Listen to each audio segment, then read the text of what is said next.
Have you ever felt stuck in a negative thought loop, unsure of how to shift your mindset? What if there was a proven way to break free, though? What if you had a step-by-step guide to rewiring your thoughts, your emotions, and behaviors for success? Well, there is one, and it's actually called the NLP META Pattern, and it's been around since ancient times. It was included in the ancient Hindu text, which we studied in yoga, entitled the Bhagavad Gita, as well as Homer's The Odyssey, and Jesus Christ used it in the Sermon on the Mount. It just was not formally developed into an NLP change work until John Overdorf started teaching it as the mother of all NLP patterns, and this was around the 1990s, if you will. So there's only 4 steps in this pattern. The first is to associate into the problem state. Now, the easiest way to do this is to choose a time when you had the problem and really associate into it. You can describe it, feel it, see it, hear it, sense it, smell it if you can. Get as fully associated into this time as possible. It sounds weird, I know, but we're teaching our minds what we don't want.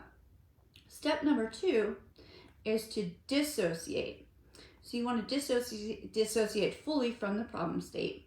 And there's a number of ways to break the state. So one is to focus completely on a hobby or something that you do enjoy, a positive time. You can induce laughter.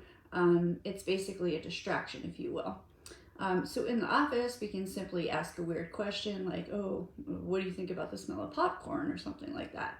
But at home, you could try movement or exercise, or simply read a silly joke, or just pop in a dance, if you will. Step number 3 is to associate into a resource state. So in NLP, a resource state is a positive state where one can be more in control and make better choices, if you will.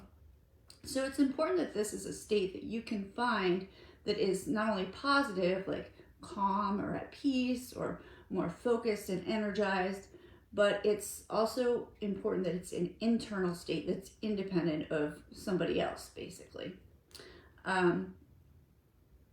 Now, just like with the problem state, it's also important to remember this time and to truly associate yourself into it. So you want to get as much involved, you want to see it, feel it, hear it, all that kind of stuff. I also like to anchor it in. We talked about anchoring in other Mindful Mondays, so you know what that is. And there are actually, this is actually beginning to rewire the brain, because according to Hebb's law, which states that once someone has a problem, they tend to turn it over and over and replay it over again in their mind, which is just creating that neural pathway and making it stronger, if you will. And then the 4th one is to associate the resource state into the problem state or a collapse.